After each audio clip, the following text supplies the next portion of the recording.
à tous et bienvenue sur ma chaîne, je suis ravie de vous retrouver aujourd'hui pour vous parler bullet journal, puisque ça fait un an que je tiens à un bullet journal et donc je voulais un petit peu revenir sur cette année, vous dire ce que j'en pense, pourquoi je l'utilise, quels sont les avantages, les inconvénients, etc. Je pense que j'ai quand même fait pas mal le tour du sujet, de la méthode, et j'avoue que moi c'est un outil que j'aime beaucoup et que je compte continuer du coup en 2019. Donc un bullet journal, pour ceux qui ne connaissent pas, c'est un outil qui sert à s'organiser. C'est un peu comme un agenda, mais un agenda vraiment personnalisé. Vous mettez dedans uniquement ce que vous avez besoin et vous le créez à votre façon. Donc voilà, si vous avez besoin d'une page pour chaque jour, vous mettez une page pour chaque jour. Si au contraire vous voulez avoir une vue d'ensemble sur une semaine, vous mettez voilà, une semaine sur 2 pages. Vous faites vraiment comme vous en avez envie. Vous le décorez pas, c'est vraiment comme vous voulez. C'est bien mieux qu'un agenda parce que vraiment c'est un outil personnalisé qui vous permet d'avoir une très bonne organisation si on l'utilise correctement. Donc moi au cours de cette année le bullet journal a beaucoup évolué, hein. Au début j'étais hyper motivée et tout, je faisais des illustrations, machin, des dessins, je mettais de la couleur, etc. C'est vrai qu'au fil du temps j'ai un petit peu délaissé ça, j'ai un peu moins fait de dessins, mais au début de cette année 2019 j'ai décidé de m'y remettre parce que je me rends compte que effectivement faire des dessins, on perd du temps en faisant ça, c'est vrai. Illustrer son bullet journal, ça fait perdre du temps. Mais en même temps, je me suis rendu compte que quand je dessinais, ça me calmait énormément. C'était un peu comme une espèce de méditation pour moi et c'était très profitable en fait pour mon bien-être intérieur. Du coup, je me suis remis à dessiner et en fait, je me rends compte que je suis tellement fière de ce que je fais, je suis tellement contente que ça me donne encore plus envie de me plonger dans mon bullet, d'y écrire plein de choses et d'y écrire surtout des souvenirs. Voilà, moi je suis quelqu'un qui est très axé sur les souvenirs, les photos, etc. J'aime bien noter toutes des choses qui m'arrivent pour m'en souvenir dans quelques années, et le bullet journal me permet vraiment de faire ça parce que je peux noter plein de choses qui se sont passées chaque jour ou chaque semaine, voilà, ça dépend un peu. Et donc du coup voilà, moi j'aime bien faire quelque chose d'assez créatif. Donc je vais essayer pour cette année 2019 de faire un bullet journal un petit peu plus créatif qu'en 2018. Alors par rapport à ce bilan, la première chose que je peux vous dire si vous avez envie de commencer un bullet journal, c'est de privilégier les cahiers avec des pointillés. Moi j'en ai un, donc il est ici, hein, c'est la marque Leuchtturm, je ne sais pas du tout comment ça se prononce, c'est une marque, c'est abominable ce mot. Donc c'est un cahier que j'avais, je m'étais un peu renseignée pour voir ce qui était très bien pour faire un bullet. Et donc j'avais pris celui-ci, je l'avais pris en blanc, hein, tout simple, donc il y avait voilà, un petit élastique pour l'attacher. Et en fait en commandant j'ai pas fait attention et je l'ai pris sans pointillé. Donc ce sont des pages vierges, toutes blanches. Et donc ce qui est un peu embêtant, c'est que du coup j'ai dû faire tout mon bullet avec une latte et un équerre pour que ce soit droit, parce que voilà, sinon si vous tracez comme ça à main levée, ce sera pas droit, ce sera pas joli et ça risque de vous embêter. Donc pour le 2019 bien entendu j'ai fait attention et là j'en ai acheté un avec des pointillés. Donc j'ai déjà commencé à le remplir, j'ai déjà fait le mois de janvier, etc.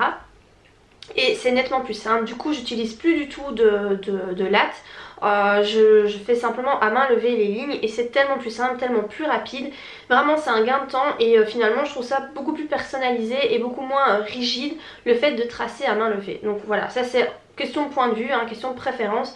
Mais vraiment je vous conseille d'en prendre un avec des pointillés plutôt qu'un cahier vierge. Alors au cours de cette année donc j'ai fait plusieurs pages, donc chaque mois je faisais une page de gratitude. Et c'est vrai que c'est quelque chose qui s'est perdu au fil du temps. Donc au début voilà, j'étais vraiment motivée, je faisais des très jolies pages, très complètes. Voilà, ça c'est celle du mois de janvier. Alors celle du mois de mars par exemple aussi, qui était quand même assez complète.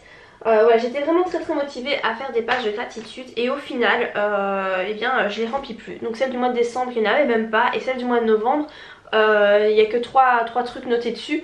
J'ai complètement abandonné l'idée. Après je trouve que c'est pas mal comme idée. Moi ce que je faisais c'est que je notais 3 choses chaque jour qui me remplissaient de gratitude. Mais au final voilà, c'est un truc que j'ai plus trop envie de faire, donc j'ai laissé tomber ça. La page que j'ai aussi laissé tomber, c'est la page de sport. Alors ça c'est pas bien du tout, mais voilà, j'ai fait beaucoup de sport jusqu'au mois d'août et à partir du mois de septembre j'ai plus du tout eu le temps de faire quoi que ce soit au niveau du sport, donc j'ai laissé tomber. Donc je faisais des très jolies pages comme ça avec des illustrations pour me motiver. Je mettais également mes mensurations, mon poids, etc. pour vraiment voir l'évolution. Et au final j'ai laissé tomber ça parce que j'ai plus du tout le temps de faire du sport, donc c'est quelque chose que j'aimerais bien refaire hein, forcément en 2019, mais en tout cas là dans mon mois de janvier je l'ai pas du tout intégré parce que je sais que j'aurai pas le temps, donc là pour le moment je laisse tomber. Par contre j'ai vu une page qui était très intéressante, c'est un espèce de tracker comme ça pour l'année entière, donc où vous remplissez les cases des jours où vous avez fait du sport, donc ça je trouve ça pas mal. Moi ici je détaillais vraiment le nombre de kilomètres parce que je faisais de la course, donc je détaillais le nombre de kilomètres que je faisais, le temps que je mettais, etc. C'est vraiment détaillé.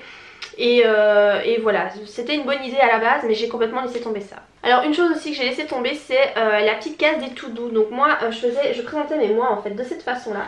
Et en fait voilà, je faisais une petite case comme ça où je mettais les to-do, donc des choses à faire. Et en fait je l'ai complètement laissé tomber parce que je me rendais compte que ça servait un peu à rien. Je préférais mettre ça sur la semaine, voire chaque semaine ce que je devais faire et pas sur le mois entier. Et finalement en fait ces petites cases étaient souvent où il y avait souvent rien dedans, donc du coup c'est aussi quelque chose que j'ai laissé tomber. Alors une autre chose que j'ai laissé tomber c'est la routine écriture. Donc au début j'étais très motivée hein, je faisais des très jolies routines écriture comme ça où en fait je notais la date à laquelle j'écrivais, le chapitre voilà, qui était en cours d'écriture et le nombre de mots que j'écrivais par séance d'écriture. Et au final, encore une fois, par manque de temps, les séances d'écriture se sont faites de plus en plus rares et surtout de plus en plus courtes. J'avais plus vraiment envie de noter à chaque fois combien de mots j'écrivais. Non seulement ça me déprimait, mais en plus ça me faisait encore plus perdre de temps. Donc au final j'ai complètement abandonné ça, cette routine d'écriture. Et finalement la dernière chose que j'ai laissé tomber c'est mon tracker méditation. Donc je faisais des petits trackers comme ça, comme vous voyez celui-là est complètement vide hein, puisque j'ai pas fait du tout de méditation. J'avais commencé à essayer de méditer, c'était un de mes objectifs 2018 et je m'y suis tenue quelques temps et puis finalement j'ai complètement abandonné l'idée. Donc du coup c'est un tracker qui ne m'était plus du tout utile et que j'ai finalement laissé tomber. Alors une chose qui a aussi évolué au fil du temps, au cours de l'année, c'est mon weekly. Donc ma présentation, moi je fais une présentation sur la semaine où je note tout ce que j'ai à faire. Donc au début je la présentais de cette façon là, je la décorais etc. Je faisais en fait vraiment des cases comme ça.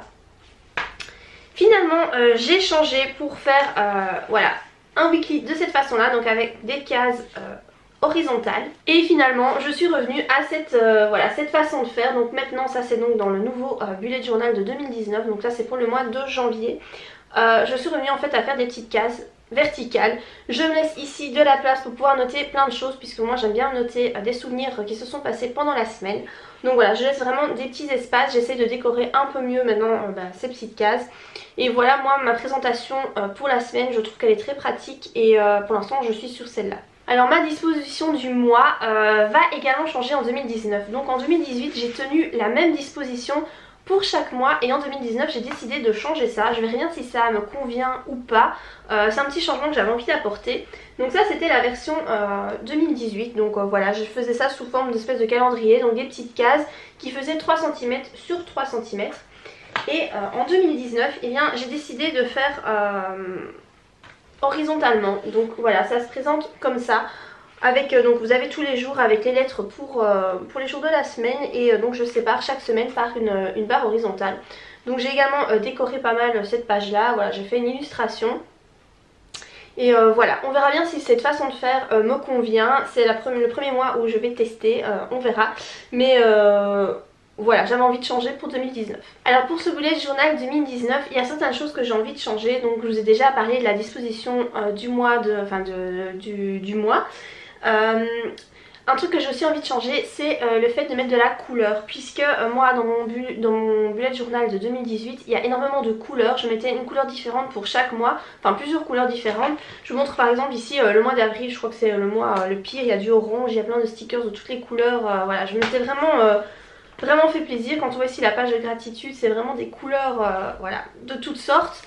Là j'ai plus envie de faire dans la sobriété. J'ai investi dans des marqueurs Tombow gris, plusieurs teintes de gris et je vais vraiment essayer de jouer là-dessus. Faire quelque chose d'assez chic, assez classe et assez propre parce que c'est vrai que moi celui-ci, donc mon 2018 comme vous pouvez le voir il est super gonflé, j'ai collé plein de trucs dedans, enfin vraiment c'est un bullet journal qui a vécu on va dire. Ça c'est pas ce qui est embêtant mais c'est juste qu'il y a beaucoup de couleurs et je pense que je vais essayer de faire un truc un peu plus soigné pour 2019, on verra si je m'y tiens. Alors un nouvel aspect également que j'ai envie d'intégrer, c'est que pour mon bullet journal 2018, je ne faisais jamais de page de garde. Donc moi je passais directement au mois en faisant le calendrier du mois, et je faisais pas d'illustration pour une page de garde. Mais finalement je trouve ça assez dommage parce que c'est joli et on va pas se le cacher, ça sert à rien hein, de faire ça, c'est juste une illustration. Mais comme je vous l'ai dit, le fait de dessiner, moi ça me calme et ça me recentre sur des choses essentielles, ça me permet quelque part de méditer. Et donc voilà, j'ai décidé en 2019 de faire une page de garde pour chaque mois, donc je vais essayer de m'y tenir. Et voilà, par exemple ici en janvier, j'ai décidé de faire le mois de janvier sur le thème de Harley Quinn. Et donc j'ai dessiné Harley Quinn et j'avoue que je suis plutôt contente du résultat. J'ai fait ici en plus un petit calendrier du mois, hein, voilà, en tout petit. Et voilà, je trouve que c'est plutôt pas mal, je suis assez contente de ce que ça donne. Et voilà, je vais essayer vraiment de m'y tenir tous les mois, de faire une page de garde. Donc voilà, par rapport à ce bilan 2018, d'autres vidéos vont suivre sur le matériel que j'utilise, le matériel que je conseille pour débuter, etc. Je vais essayer aussi de vous faire des plans with me pour chaque mois. Voilà, vraiment je vais essayer de développer ça. Donc j'espère que ce genre de vidéo vous plaît, j'espère que cette vidéo aussi en tout cas vous a plu. Si c'est le cas, n'oubliez pas de la liker. Et moi je vous dis à très bientôt pour de prochaines vidéos. Bye!